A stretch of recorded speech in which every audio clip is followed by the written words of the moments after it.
اچھا لیکن اگر کوئی مسلسل اور کثرت سے گوشت کھانے لگے، مسلسل اور کثرت کے ساتھ گوشت کھانا، تو یہ بہرحال یہ نقصان دہ چیز سمجھی گئی ہے، جیسے کہ آج کل ہونے لگا ہے۔ جوان حضرات ہوتے ہیں، بچے عام طور پر گھر میں والدین شکایت کر رہے ہیں کوئی سبزی نہیں کھاتے، کوئی بہت سی سبزیاں ایسی ہیں جو انہوں نے ٹیسٹ بھی نہیں کی کبھی، مثلا کبھی کوئی لوکی ٹیسٹ نہیں کی، ٹنڈے ٹیسٹ نہیں کیے، کوئی انہوں نے چقندر کبھی کھا کے نہیں دیکھا۔ یعنی آپ دیکھیں گھروں کے اندر تو بچے جو ہیں وہ ہر وقت بس ایک تو فاسٹ فوڈ، اس کے اندر یہی سب چیزیں سب ہوتی ہیں جو صرف گوشت والی ہوتی ہیں۔ مسلسل اور کثرت کے ساتھ اگر گوشت کھایا جائے تو اس کا ایک نقصان بتایا جاتا ہے کہ انسان شقی القلب ہو جاتا ہے۔ بلکہ روایات کے اندر یہ چیز بھی آئی ہے کہ امام نے فرمایا کہ کثرت سے گوشت کا کھانا وہی اثرات رکھتا ہے جو شراب نوشی اثرات رکھتی۔ کثرت سے گوشت کا کھانا بالکل ایسی ہے جیسے شراب نوشی کرنا، روایتوں کے اندر یہ چیز آئی۔ اس کا مطلب ہے کہ بہت ہارمفل ایفیکٹس باڈی کے اوپر ہوتے ہیں اگر انسان بہت کثرت کے ساتھ، جیسے کہ آج کل ہونے لگا ہے، روزانہ ایک نئے گوشت کا آئٹم گھر میں پک رہا ہوتا ہے۔ ابھی ہم آگے چل کر ذکر کریں گے کتنا کھانا چاہیے، یعنی اسلامی لحاظ سے اس میں اسلام کا پرسپیکٹو کیا ہے۔ تو شراب کے برابر قرار دیا گیا ہے اس کو،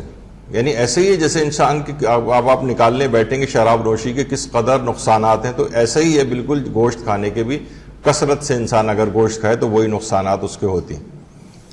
اور اس لحاظ سے یہ بھی ہے کہ جناب اس میں سالٹ کانٹینٹ جو ہے وہ بہت زیادہ ہوتا ہے۔ سالٹ کنٹینٹ کیونکہ ظاہر ہے آپ کبھی بھی آپ یہ روزانہ گوشت کا کوئی پھیکا گوشت تو کوئی بھی نہیں کھاتا ہے، اس میں یقیناً اس میں بڑے چکنائیاں بھی ہوتی ہیں اور بڑا مسالے اور نمکین ہوتا ہے، فاسٹ فوڈ اور وہ سب کچھ ہوتے ہیں، ان میں بھی سالٹ کانٹینٹ جو ہے بہت ہائی ہوتا ہے۔ تو اس سے کیا ہوتا ہے پھر وہی ہائی بلڈ پریشر ہونے لگتا ہے لوگوں کو کثرت سے، یعنی گوشت کھانے کی جو جسمانی نقصانات ہیں اس میں بلڈ پریشر کا ریز ہونا، کیونکہ مسلسل آپ کا سوڈیم بڑھتا جا رہا ہے جسم کے اندر، تو اس سے بلڈ پریشر کا مرض جو ہے لاحق ہو سکتا ہے۔ اور اتنی کثرت کے ساتھ جب آپ کھائیں گے اور ڈبل پیٹی اور اتنی زیادہ نمک اور وہ چیزیں اندر جائیں گی تو اس سے کیا ہوتا ہے کہ انسان کا وزن بڑھنے لگتا ہے۔ جب وزن بڑھنے لگتا ہے تو اس کے بعد اگلا جو مسئلہ ہوتا ہے وزن بڑھنے سے، ایک تو وہی ڈائبٹیز وغیرہ ہونے لگتی ہے، اور دوسرا یہ کہ لیور کے اوپر بھی اس کے اثرات ہوتے ہیں۔ فیٹی لیور ہوتا ہے جو بعد میں سیروسس وغیرہ کے اندر بھی چینج ہو سکتا ہے، یعنی جو جگر کا جس میں سکڑ جانا ہوتا ہے، یعنی یہ سب اس کے بعد ایک چین آف ایونٹس جو ہے نا وہ ہونے لگتی۔ اور یہ سب کیا ہے، ابھی تو وہ جوان ایسے ہی ہیں، ابھی فی الحال کیا ہے بس کھا رہے ہیں، وزن بڑھ رہا ہے ان کا، کھا رہے ہیں اور مثلا سالٹ کنٹینٹ بڑھ رہا ہے تو تھوڑے عرصے میں پھر بلڈ پریشر ہونا شروع ہو گیا۔ پھر کتنی زیادہ آج کل اموات آپ دیکھ رہے ہیں، ہم لوگ یہاں پر خاص طور پر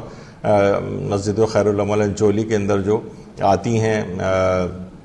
ڈیڈ باڈیز اور جوانوں کی جو ہوتی ہیں، تو ہم اس میں دیکھتے ہیں کہ واقعتاً یعنی کوئی پچھلی کوئی ہسٹری بھی نہیں ہوتی کہ بھئی یہ کوئی کارڈک ہسٹری تھی، کوئی فیملی ہسٹری تھی، کوئی اس طرح کی کوئی چیز نہ، بس ایک دم سے سڈن ڈیتھ ہو گئی ان کی۔ تو بعض اوقات یہ سب چیزیں بہت جلدی آج کل جوانوں کو ہارٹ اٹیکس ہو رہے ہیں، اس کی بہت بڑی وجہ یہی ہے کہ بہت کثرت کے ساتھ گوشت کی تلی ہوئی چیزوں کا جو ڈیپ فرائیڈ عام طور پر ہوتی ہیں ان کا استعمال، تو یہ سب جسم کے اندر جا رہی ہیں، خون کی نالیوں کے اندر جمتی ہیں، جو اس کے نقصانات میں سے ایک ہے۔ آنتوں کا کینسر، بڑی آنت کا کارسینوم آف کولوریکٹم جسے ہمارے کہا جاتا ہے، اس میں یہ ہے کہ یعنی عام طور پر جو بہت کثرت کے ساتھ گوشت کھاتے ہیں ان میں تقریباً اراؤنڈ 20-25% جو کارسینوم آف کولوریکٹم ان افراد کے اندر ہوتا ہے۔ تو ایک رسک فیکٹر ہے بہت بڑا یہ کہ جو بہت زیادہ کثرت کے ساتھ گوشت کو کھاتے ہیں، تو روزانہ کم سے کم ڈائٹ سے اس کو جو ہے وہ نکالنا چاہیے، ورنہ آگے چل کر ان کا نقصان ہوتا ہے۔ ایک دفعہ ایک شخص نے امام جعفر صادق علیہ الصلوۃ والسلام سے عرض کیا،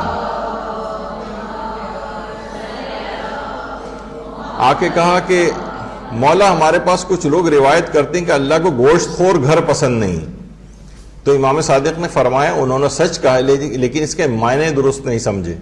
اللہ کو وہ گھر پسند نہیں ہے جس میں لوگوں کا گوشت کھایا جاتا ہو، یعنی غیبت کی جاتی ہے۔ یعنی امام نے فوراً ایک دوسرے پہلو کی طرف اس کو متوجہ کیا، لیکن جسمانی نقصانات یعنی گوشت بہت زیادہ کھانے والے اس کو بھی، بلکہ الگ سے روایات کے اندر امام نے اس وقت اس بات کو ہائی لائٹ کرنا چاہا ہوگا یا اس راوی کے اعتبار سے غیبت کے مسئلے کو ڈسکس کرنا چاہا ہوگا، لیکن یہ بھی اس کے اندر آتا ہے کہ اس کے نقصانات ہوتے ہیں۔ البتہ اگر نقصان سے بچنا چاہیں تو ازبغ ابن نباتہ سے روایت ہے کہ میں ایک مرتبہ حضرت امیر المومنین علی ابن ابی طالب علیہ الصلوۃ والسلام کی خدمت میں حاضر ہوا،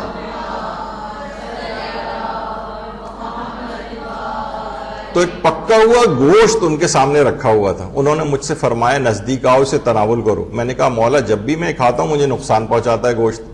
امام نے فرمایا کیا تمہیں کچھ ایسا سکھا دوں کہ اگر تم وہ تلاوت کرو تو کوئی سا بھی کھانا تم کو نقصان نہیں پہنچا سکتا. تم یہ پڑھا کرو بسم اللہ خیر الاسماء ملء الارض والسماء الرحمن الرحیم الذی لا یضر مع اسمہ شیء ولا داء.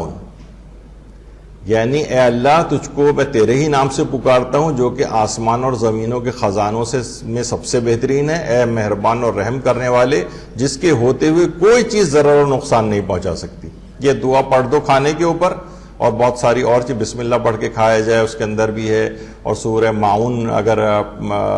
پڑھ دی جائے کھانے پر اس کے متعلق بھی آتا ہے کہ کھانوں کے مضر اثرات دور ہو جاتے ہیں.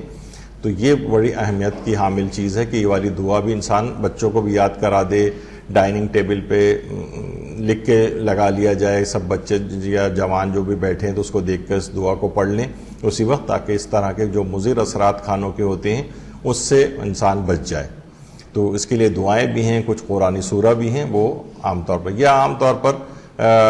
جو فریج وغیرہ ہوتے ہیں جس پہ آپ مختلف چیزیں میگنیٹ وغیرہ سے لگا دیتی ہیں کچھ چیزیں, تو اس طرح کی چیزیں بھی اس کے اوپر لگا دینی چاہیے تاکہ لوگ جو بھی فریج جا کر کھولے اس کی نگاہ, ظاہر ہے بار بار جسے میں 8-10 دفعہ